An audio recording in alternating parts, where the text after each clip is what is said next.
Je trouve que de vivre tout seul, c'est un peu triste et que c'est bien agréable de rentrer chez soi le soir et d'avoir quelqu'un pour dîner ensemble, pour partager quelques minutes, sans forcément partager beaucoup de vie privée, mais un petit quotidien, un petit peu quoi. Il faut quand même qu'il y ait un bon feeling qui passe parce que c'est vrai qu'il y a souvent des problèmes de ménage ou de qui va faire les courses, qui va faire les tâches ménagères.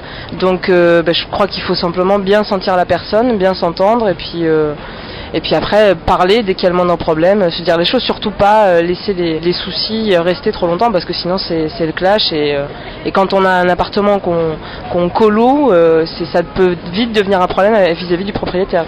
Comme on est dans une ville finalement un petit peu individualiste, j'ai choisi de trouver d'autres personnes qui voudraient vivre avec moi dans un appartement plutôt rive droite.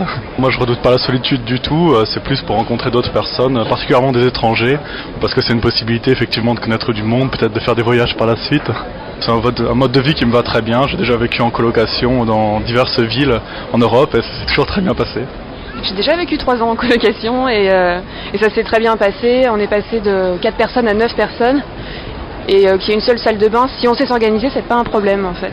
C'est peut-être un phénomène de mode, mais vraiment je crois pas. Je crois que c'est plus pour lutter contre la solitude, sans forcément s'accrocher aux gens. Il y a plus à partager dans une ville où tous les gens sont seuls. Quand on est peut-être un peu plus vieux, qu'on est divorcé, séparé, ça peut aussi être un moyen de se rapprocher des gens sans forcément chercher une relation stable. Moi je vois pas ça du tout comme un nid à mariage.